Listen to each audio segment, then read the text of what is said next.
tuned in to The Andrew Lawton Show. Welcome back to the Andrew Lawton Show here on True North. Good to have you with us. I had the chance to hear Patrick Keeney, who is a visiting professor at Chiang Mai University, but he is Canadian, speak about this idea of what he called rights talk, of this idea of, as it sounds, just talking about rights. And he'll explain it a little bit more eloquently than me. But I wanted to interview him about that and delve into that idea a little bit further and also talk about some of the broader issues with academic freedom. And Patrick Keeney actually wrote about academic freedom in an interview he did with the C2C Journal, a great publication that is a very good friend of True North and a very good example of independent media. And he actually talked about it with SAF's president Mark Mercer on his way out about the broader themes of academic freedom and what's going on in the world. So I wanted to delve into that and lots more with Patrick Keeney. You'll have to excuse my wardrobe change. I actually did this interview a couple of days ago, so it's a bit disjointed. Normally on the big film sets, they have a continuity director who makes sure that everyone's wearing the same shirts and the windows are shut to the same way. But we don't have a continuity director on the Andrew Lawton Show. So I just point out that I'm wearing a different shirt and you're going to have to live with it. But this was my interview with Patrick Keeney of Chiang Mai University. And joining me now is the professor himself, Patrick Keeney, who wrote that fantastic piece in C2C Journal, is also a visiting professor at Chiang Mai University. I've been to Chiang Mai. I've not been to the university. It's a lovely little spot. Patrick, good to talk to you. Thanks for coming on today. Well, thank you, Andrew. It was delightful meeting you at the SAF's meeting. That was already, a week ago, 10 days ago, something like that? Yeah, the time is just flying by here. And it was interesting because I want to talk about SAF's itself. You wrote this great piece in C2C Journal in which you talked to Mark Mercer, who's been on this program very recently, about SAF's and about the broader landscape of academic freedom. And I was wondering for you how that's been, because obviously every academic has their own path on this issue, it seems like. And academic freedom increasingly means different things to different people, especially when you decide it has to be balanced against things like diversity or equity or, oppression and whatever. So what's been your relationship with the academic freedom discourse? Well, I've had a mixed relationship, shall I say. I mean, I wound up in Chiang Mai probably because of situations here at UBC Okanagan. I think Mark has been absolutely a national leader in all of this, and I'm happy to say that I followed in his path. There's always been a little bit of tension in the academy about how we ought to proceed, shall we say. So, I think I've had, as I say, a mixed bag with academic freedom. I'll leave it at that for now, Andrew. Yeah, and obviously in your interview with Mark, here's a guy who's a very mild-mannered, even-keeled. I don't like the word moderate because it implies a level of political classification that I don't think is necessarily appropriate, but he's not a firebrand. He doesn't court controversy for the sake of it, but he's also been in the thick of this himself. And I think that's one of the most cautionary tales when you hear these stories, is that even people that think they're safe from going through what many professors have gone through often aren't.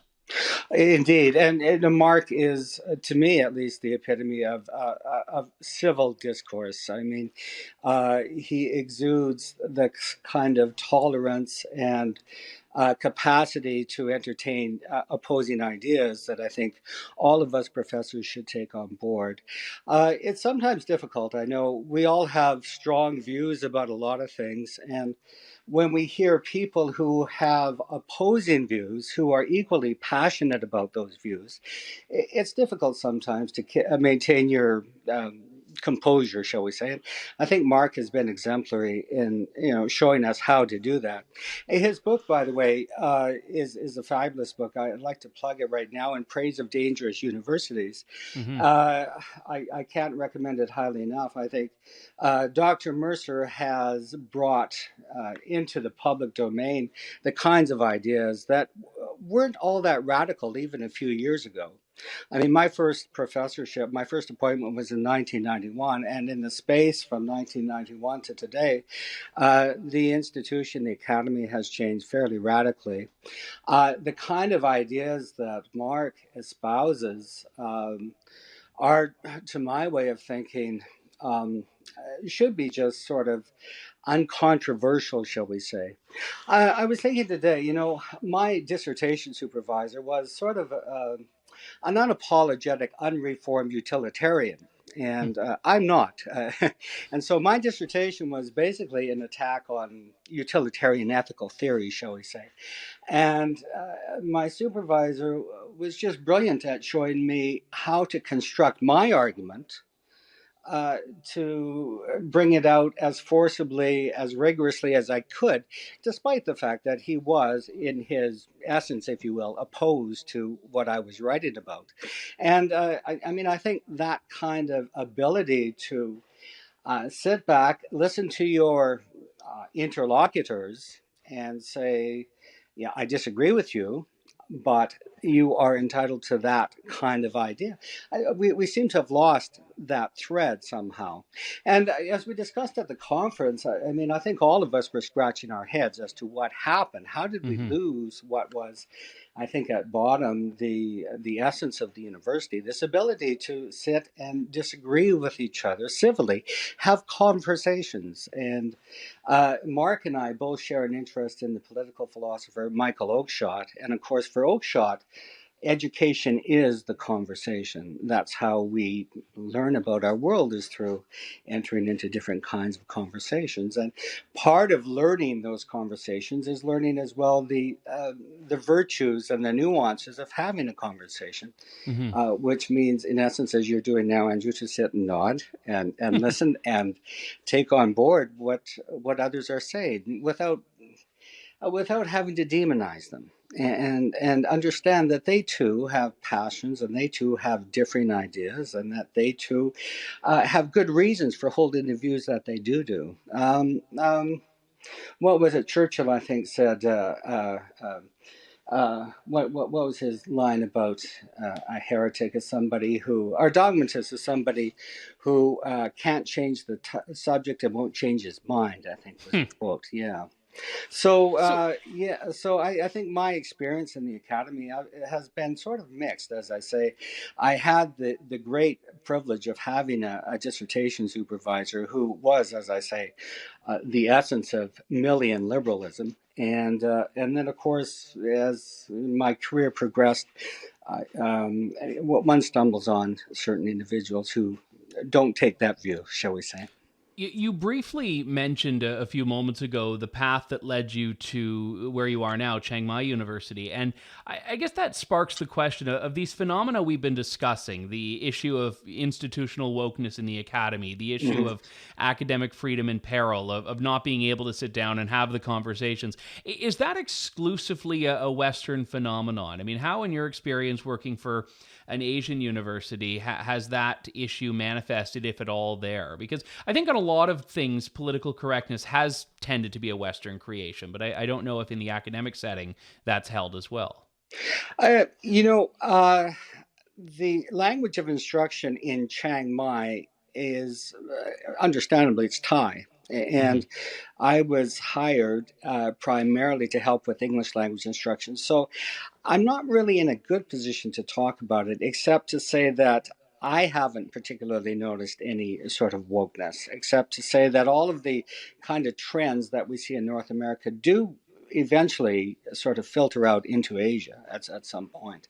But I'm a little insulated from, as it were, the hurly-burly of the daily discourse. My job in Chiang Mai is basically to assist PhD students and in writing their dissertations in English. The Thai government some years ago, in order to improve the English fluency scores in the country, demanded that all dissertations in every discipline be submitted both in the Thai language as well as in English. And of course, this is a huge stumbling block for most PhD students. And my task is to help them with their English dissertation. One of the things I really wanted to talk to you about was what you were actually speaking about at that SAFS meeting you mentioned, which was this idea of rights talk and the perils thereof. But just to give people in the audience a bit of a primer here, what is rights talk? Well, rights talk is a form of political discourse. Well, let me start that sentence again. It's a form of ethical discourse that has, I think, seeped out into the political realm. Our rights talk has evolved into a kind of fundamentalist language, shall I say. And it wasn't always thus. I think if we look at the history of rights talk, it goes really right back to the 13th century canonical law. But subsequent to World War II, and in particular the 1948 Declaration of the Universal Rights of Man, I think we've seen over the past, what shall we say, 50 years, the evolution of a highly individualistic, legalistic, adversarial understanding of rights that sees the world in terms of a black and white, your rights versus my rights, which I think is enormously unhelpful for so many issues, political issues certainly, but just in terms of speaking of ethical, moral concerns that all of us have. I'm not sure it's entirely helpful to couch every ethical concern in terms of rights. One of the signal problems with rights that was first noticed by Edmund Burke back in the 18th century was their abstract quality lends to them a kind of absolutism, so that when one asserts one's rights, there is a kind of assertion that this is non-negotiable. Like rights are just what they are, rather than the kind of nuanced sort of political things that they ought to be. So but just to interject, there are certain rights not non-negotiable, and do they not have to be viewed as such to have any relevance or any weight? Well, certainly that's the way that our rights talk has evolved now. But I think, yes, I think there are some rights that are non-negotiable. For example, the right to freedom, the right to liberty, the right to freedom of expression. But what quickly happens with the vernacular of rights talk, if I might put it that way, is that the grammar, our English grammar, allows us to assert practically anything, any desire, any whim, any sort of idea that pops into our head as a right. And again, this was first noticed by Edmund Burke, and Jeremy Bentham said the same thing, that by opening up rights talk, we are really opening up a Pandora's box. And famously, Bentham, the 18th century philosopher, said that rights are nonsense on stilts, by which he meant that rights have to be tethered to an idea of the good. That is to say, there has to be a tethering of rights to some understanding of the common good. And again, I mean, what I said at the conference was hardly original and nothing new, but it seems to me that we've lost sight of this idea that rights have to be tethered to a common good. I live in Kelowna, and like a lot of communities these days, we have a lot of homeless in our community. Mm-hmm. And the conversation around the homeless is almost exclusively framed in the context of their rights, the rights of these individuals to be on the street. And one understands that every individual, homeless or not, is entitled to dignity and should be respected. But there's another part of the equation that rarely gets articulated, and that's the idea of the commonality of the citizens of this city or any other city to enjoy their city without fear of interference. And I think I use that only as a small example of the way that our rights talk seems to have evolved over the last 50 years or so, that has become highly individualistic and very legalistic, so that now our problems, our political problems, are solved not through, the legislature or through parliament, but rather through advocacy in the courts. So embedded in rights talk, I think, is this adversarial notion. It's your rights versus my rights, and we'll have the judge figure it out.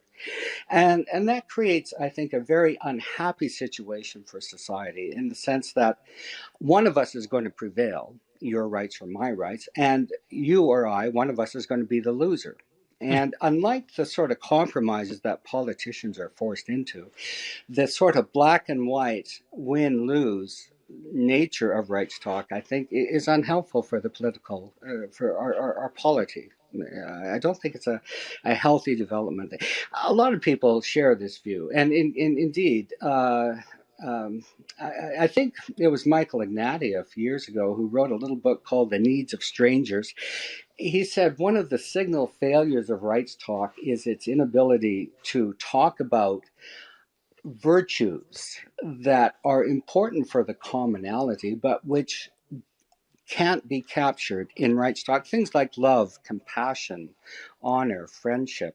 All of those are important ideas in the political sphere, but yet rights talk precludes us talking about them, at least in any meaningful way.